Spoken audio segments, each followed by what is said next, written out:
Alors, le système cardiovasculaire, le plus important dans tout ça, c'est quand même la pompe cardiaque, le cœur, qui est, comme son nom l'indique, au cœur du système, de notre organisme également. Le système cardiovasculaire a évidemment un rôle essentiel qui est à la fois de transport, le flux sanguin, on le visualise bien, de régulation, comme tous les kits de refroidissement et de réchauffement, hein, vous connaissez les centrales atomiques, et puis de protection. Alors ça, c'est le rôle de ces cellules, non plus de son plasma, non plus de son flux, c'est le rôle des globules rouges et surtout des globules blancs qui nous protègent des infections. C'est notre système de protection immunitaire. Le système cardiovasculaire participe donc à l'homéostasie et évidemment de façon majeure. Il maintient certaines valeurs physiologiques à un niveau constant. En fait, voilà, c'est le cœur de notre organisme. Il comporte un liquide circulant qu'on appelle le sang, un liquide circulatoire clos, qui sont les vaisseaux sanguins, et une pompe, le cœur. Le système circulatoire clos, donc le système circulatoire qui est clos, se divise en deux parties. Une circulation pulmonaire que l'on appelle la petite circulation et une circulation systémique, donc qui va aller se répartir dans la totalité de nos systèmes corporels et qu'on appelle la grande circulation. Et puis alors, deux sortes de vaisseaux sanguins qui ont des fonctions très différentes et surtout des anatomies très différentes. Les artères, qui sont des vaisseaux qui partent du cœur, et les veines, qui sont les vaisseaux qui arrivent au cœur. Un petit schéma pour visualiser la chose. On voit là les deux circulations, donc la circulation systémique rouge à droite, la circulation pulmonaire bleu à gauche du schéma, qui est en fait la droite de la personne puisqu'on la regarde en face, alors que le rouge est à gauche. Il reviendra, c'est une nuance importante. Vous voyez que dans les deux, on a un ventricule ici gauche, rouge, un ventricule droit, bleu. Du ventricule gauche part la plus grosse de nos artères, l'aorte. Du ventricule bleu pulmonaire part l'artère pulmonaire. Nous avons les grosses veines qui arrivent aux oreillettes, les veines caves inférieures et supérieures dans l'oreillette droite, alors que l'oreillette gauche va récupérer les veines pulmonaires qui arrivent du poumon. Donc sur ce schéma, vous voyez le cœur, il est coupé en deux. On a d'un côté la circulation systémique, le ventricule gauche rouge, le ventricule droit bleu. Le ventricule rouge envoie du sang oxygéné dans la circulation systémique, alors que le ventricule droit, qui a récupéré par les veines caves inférieures et supérieures le sang usé, non oxygéné, va le renvoyer par l'artère pulmonaire au poumon, qui va l'oxygéner, le renvoyer dans les veines pulmonaires, qui vont rentrer dans la partie gauche du cœur et être renvoyé dans la circulation systémique par le ventricule gauche.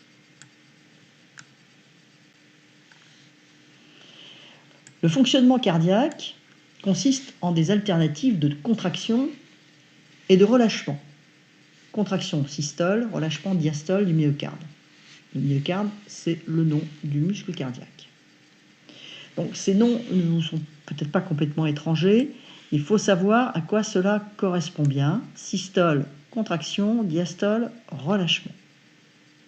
Comme tous les muscles, pour bien fonctionner, le muscle cardiaque a besoin de phases de relâchement pour pouvoir de nouveau se contracter. La totalité du cycle comprend 3 temps. La systole auriculaire, systole ventriculaire et la diastole générale. Alors, des noms compliqués, il n'y a pas besoin de les retenir, simplement il faut les avoir entendus. Systole auriculaire, c'est la contraction des oreillettes. Systole ventriculaire, c'est la contraction des ventricules. Et diastole générale, ça veut dire qu'il y a un relâchement de tous les éléments du cœur, les oreillettes et les ventricules.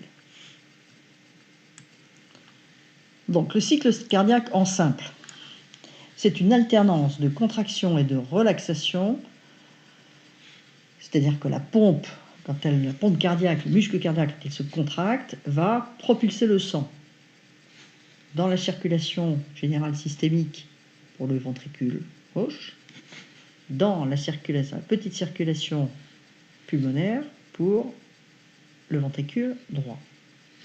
Ce cycle cardiaque de répétition des contractions et des relaxations est constant.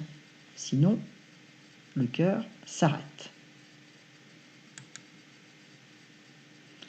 Les deux phases principales sont donc la diastole et la systole. Et donc, par le biais de cette alternance entre la systole, contraction, et la diastole, relâchement, le sang circule d'un système à haute pression au moment de la systole, de la contraction, vers un système à basse pression, évidemment, quand on est en relâchement. Donc là, petit schéma pour essayer de visualiser la chose.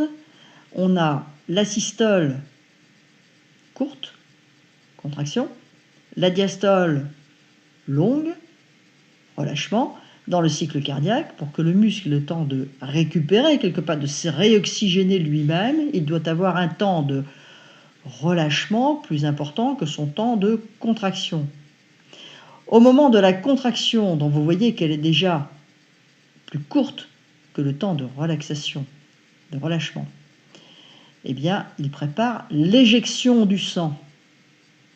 Une fois ce sang éjecté par le ventricule, systole ventriculaire, il se relâche. À ce moment-là, le système se remplit, c'est la diastole qui est beaucoup plus longue. Une fois qu'elle est remplie, il va se contracter sur le volume rempli et l'éjecter de nouveau, et le cycle va recommencer. La révolution cardiaque est donc un système qui passe en permanence de la systole à la diastole, en basse pression, avec une synchronisation entre les ventricules, ici au milieu, les oreillettes autour, les systèmes en systole et les systèmes en diastole. Vous voyez que cette révolution cardiaque est complexe, elle met en jeu des systèmes de pression qui doivent s'organiser entre eux. Évidemment, pour cela, il faut une commande. La commande est automatique. Heureusement qu'on n'a pas à y réfléchir, parce que sinon, je pense que nos cœurs ne fonctionneraient pas très bien entre les oreillettes, les ventricules, le droit, le gauche, le système oxygéné et celui qui ne l'est pas. Donc, il faut qu'il y ait un système nerveux autonome qui fasse fonctionner tout ça en parfaite harmonie pour que ça ne s'arrête pas, que le sang ne passe pas n'importe où, dans n'importe quel système.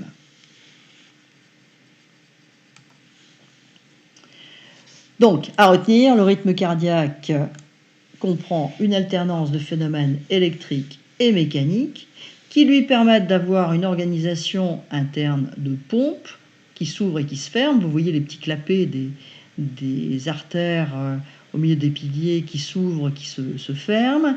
Voilà, tout ça c'est régulé par un système nerveux autonome qui gère ça de façon coordonnée pour que ça puisse continuer tout seul sans qu'on ait à y réfléchir. Cette activité électrique qui fait bouger notre cœur, la faire se contracter correctement, eh bien, on peut la mesurer, l'évaluer, l'étudier de l'extérieur de notre corps. C'est l'électrocardiogramme. On peut l'enregistrer in situ en poussant des petites électrodes sur la peau à l'extérieur de notre thorax. Alors, chaque phase du battement cardiaque, que ce soit des oreillettes ou des ventricules, possède une trace électrique particulière qui s'appelle donc l'électrocardiogramme. Alors après, il y a une petite machine qui la trace et des gens très savants qu'on appelle des cardiologues savent exactement si l'activité électrique est normale en fonction du tracé que leur donne la petite machine. Voilà. Alors, le tracé ne devient pas normal quand le muscle aussi lui a souffert, c'est nécrosé, c'est abîmé, etc. Par exemple, quand il en a fait un infarctus. L'activité peut être anormale également, quand notre système nerveux autonome, ce qui dirige tout le système, déraille un bras et que le cœur se met à battre n'importe comment, à toute vitesse, de façon anarchique, etc. Donc là, le tracé électrique se perturbe plus ou moins gravement et on peut l'analyser sans difficulté quand on sait le faire, parce que c'est un peu compliqué. Voilà, donc un petit schéma très simple comme vous pouvez le voir, avec votre petit cœur en 3 exemplaires, le cycle cardiaque au milieu, l'électrocardiogramme en dessous. Voilà, ce qu'il faut regarder surtout, c'est le principe toujours alterné des phases de contraction systole, phase de décontraction diastole, qui concernent de façon organisée, synchronisée, coordonnée les oreillettes et les ventricules pour faire passer le sang dont nous avons besoin pour oxygéner et pour nourrir nos organes, de système à basse pression au système à haute pression et inversement, entre le système qui est oxygéné et le système qui va bouffer l'oxygène. Donc vous voyez que le système est très complexe, vous avez compris à peu près comment ça fonctionnait, ça suffit comme ça, mais rappelez-vous, tout ceci doit être parfaitement coordonné, et l'activité coordonnée de toute cette activité peut se mesurer, s'étudier grâce à l'électrocardiogramme. Le débit cardiaque, ce que balance le cœur dans notre organisme, est fonction évidemment des volumes déplacés par la pompe. Là, vous la voyez qui se contracte. À chaque fois qu'elle se contracte, je vous rappelle, elle envoie un volume sanguin dans la fonction systémique et dans les poumons. Hein. Et puis, évidemment, de la fréquence de la contraction du muscle. Plus il bat vite, plus il envoie souvent du volume. Il faut toujours que la phase de diastole, la phase de relâchement, lui permette de se remplir correctement entre 2 battements. Donc si on augmente trop la fréquence, le volume déplacé va diminuer parce qu'il ne va pas avoir le temps de se remplir complètement. Alors les volumes, il faut quand même en avoir un petit peu entendu parler, parce que quelquefois vous allez retrouver ça dans une publication ou autre. Le volume d'éjection systolique, il ne faut pas se laisser impressionner par les mots, c'est logique au final. Le volume d'éjection systolique, c'est le volume de sang qui est éjecté du cœur par les ventricules à chaque contraction. Le ventricule gauche dans la grande circulation, sang oxygéné qui va être utile pour les organes périphériques. Pour le ventricule droit, ça va éjecter du sang non oxygéné, du sang usé, vers les poumons pour se recharger en oxygène. Donc volume d'éjection systolique, c'est le volume de sang éjecté du cœur par les ventricules à chaque contraction. Le volume télédiastolique, alors télé ça veut dire fin. Diastolique, donc la diastole, période de relâchement, c'est le volume de sang contenu dans les ventricules juste avant la systole ventriculaire. Ce qu'on peut appeler le volume de précharge. C'est le volume important. C'est celui que le cœur a réussi à récupérer pour pouvoir l'éjecter. Donc il est fonction de la qualité de relâchement du cœur au moment de la diastole. Le volume télésystolique, télé toujours fin. Hein. Le volume télésystolique, c'est le volume de sang qui est contenu dans les ventricules à la fin de chaque systole. Il en reste toujours un petit peu. Le ventricule ne parvient jamais à éjecter la totalité du sang qui est à l'intérieur. Il a besoin d'en garder un petit peu.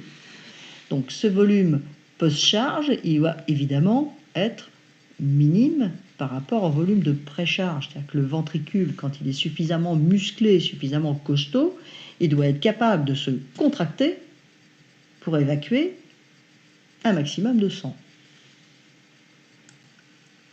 La fréquence cardiaque, c'est important parce que ça c'est quelque chose que l'on peut mesurer extrêmement facilement. Pas besoin de machines, d'électrocardiogramme, etc. Il suffit de prendre le pouls des gens. C'est le nombre de contractions ventriculaires par seconde. Elle est exprimée en battements par minute. Donc ça c'est simple. Vous prenez le pouls sur 20 secondes et vous le multipliez par 3. La moyenne est de 60 à 70 battements minute. C'est le battement, c'est le rythme cardiaque du Pékin moyen qui se balade dans la rue. Important. La fréquence maximale est variable suivant les individus. Elle diminue progressivement avec l'âge et avec l'entraînement. On dit, enfin, ça fait à peu près 220 moins l'âge. Alors, rappelez-vous, fréquence maximale diminue progressivement avec l'âge, donc ça, on n'y peut rien. C'est irrémédiable. Et avec l'entraînement, on ne peut donc pas faire subir à des gens de 20 ans et à des gens de 60 ans le même effort brutal qui va les faire monter en pulse, c'est évident. Le cœur de quelqu'un de 60 ans ne va pas supporter la même charge de battement. Hein, fréquence maximale, c'est celle qu'on peut atteindre sans risque physiologique. Le débit cardiaque, c'est le volume de sang expulsé par chaque ventricule par unité de temps. Il est exprimé en litres par minute. Donc, le débit cardiaque est égal au volume d'éjection systolique par la fréquence. Il est en gros de 5 litres par minute. Avec 5 litres par minute, on renouvelle à peu près la totalité de notre sang, on l'oxygène à peu près en totalité. Il est évident que ça varie considérablement en fonction des besoins de l'organisme, à la fois des besoins de l'organisme en nutriments, mais surtout en oxygène. Alors là, vous avez un petit schéma qui vous montre les besoins sanguins au repos et en exercice. Donc vous voyez qu'on passe au repos de 5 litres minute à 20 litres minute, parce qu'on va multiplier à peu près par 4 quand on fait un exercice notre besoin en oxygène. Et qu'est-ce qui pompe surtout en oxygène? Eh bien, vous voyez tout de suite que ce sont les muscles striés, les muscles squelettiques, nos muscles, mais également le myocarde. Le myocarde, c'est le muscle cardiaque. C'est énorme. Hein, et il a besoin de beaucoup. Par contre, quand on fait un gros exercice physique, eh bien notre cerveau, lui, il consomme moins. Hein, il consomme moins. Et puis alors, celui qui consomme moins aussi, c'est notre rein, au moment de l'exercice. Or, le rein, c'est un organe d'épuration, c'est un organe qui va évacuer nos déchets.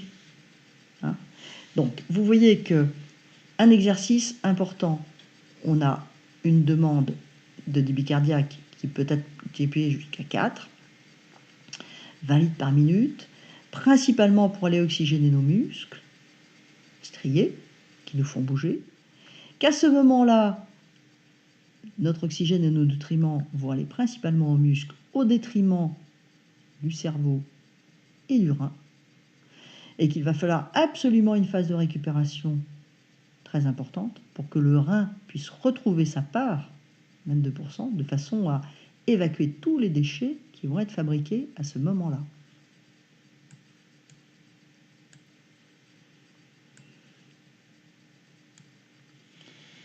Donc au cours de l'effort, autre schéma, parce qu'il faut que ça soit assez évident pour vous, hein, on peut aller jusqu'à 35 minutes chez des sportifs de haut niveau qui font un effort très très intense. Et ça, évidemment, c'est assez difficile à mesurer sur le moment. L'automatisme cardiaque, je vous en ai parlé un petit peu déjà. Alors, il est sous la responsabilité d'un système nerveux qu'on dit intrinsèque, c'est-à-dire interne au cœur. C'est un système nerveux autonome qui fait partie des parois même du cœur. Donc ça, c'est le système nerveux intrinsèque, autonome, qui le fait fonctionner, qu'on le veuille ou pas, qu'on y réfléchisse ou qu'on n'y réfléchisse pas. L'automatisme cardiaque peut quand même être modulé par le système nerveux extrinsèque, c'est le système nerveux végétatif, alors qui contient deux composantes, la composante parasympathique et la composante sympathique. Le système parasympathique, c'est le système qui permet de freiner le cœur, c'est un système cardio-modérateur. Le système sympathique, c'est le système qui permet d'accélérer le cœur, c'est un système cardio-accélérateur. Donc, le cœur fonctionne tout seul. On n'a pas besoin d'y réfléchir, il ne s'arrête pas quand on dort, il fonctionne tout seul. Sous l'effet d'un système nerveux autonome, intrinsèque, qui fait partie de sa structure sur lequel qu'on ne peut pas arrêter.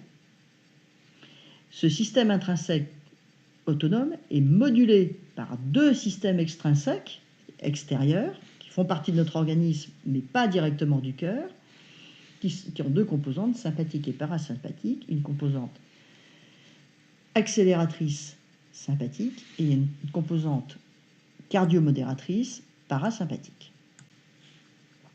Le système nerveux intrinsèque est donc essentiel au fonctionnement du cœur. Il s'agit d'un système nerveux situé dans les parois mêmes du cœur. Et même isolé, le cœur peut continuer à fonctionner et continue de se contracter rythmiquement. On dit que le cœur est doué d'automatisme. Par exemple, quand on fait une greffe cardiaque, on est obligé d'enlever le cœur du thorax, de le désinsérer de la totalité de l'organisme pour pouvoir le changer, entre guillemets, mais il continue à se contracter de façon rythmique grâce à ce système nerveux intrinsèque. Le système nerveux extrinsèque, c'est le système nerveux végétatif, donc je vous l'ai déjà dit. À l'état normal, il n'intervient en fait que pour modifier l'action cardiaque, pour l'adapter à l'action générale de l'organisme. En fait, il est assez dépendant de l'environnement, de la façon dont on vit notre environnement. Le système nerveux parasympathique, c'est le système qui permet de freiner le cœur. Il est cardiomodérateur. Alors, il a une double action, ce système nerveux. Il peut ralentir la fréquence cardiaque, ou alors il va permettre de ralentir la conduction auriculo-ventriculaire. Ça, c'est compliqué, mais la conduction auriculo-ventriculaire, c'est la conduction entre l'oreillette et le ventricule, et ce, grâce à une substance chimique qu'on appelle un neurotransmetteur, qui est l'acétylcholine. Donc tout ça, c'est très compliqué. Mais le nom d'acétylcholine, comme le nom d'adrénaline, vous les retrouvez souvent, il faut savoir à quoi ça correspond. Ce qu'on appelle des neurotransmetteurs, c'est-à-dire des petites protéines qui vont aller conduire un signal au cœur qui va l'accélérer, le ralentir, en modifiant la conduction électrique de ces cellules autonomes. Le système sympathique, c'est le système qui permet d'accélérer le cœur. C'est un système cardio-accélérateur. Il a un système de neurotransmetteurs, c'est la noradrénaline. Donc ça, c'est des noms qui vous sont plus familiers. Alors, comment ça marche ce truc-là? Le cœur reçoit donc une innervation sympathique et parasympathique. Il a les deux. Il a son système autonome au milieu et puis les systèmes sympathiques et parasympathiques pour le moduler. Les deux systèmes sont actifs en même temps. Ils ne s'arrêtent jamais. Mais il y a une prédominance du parasympathique lors du repos, on se calme, et du sympathique en cas de danger, en cas de stress, on a une fréquence cardiaque qui va augmenter.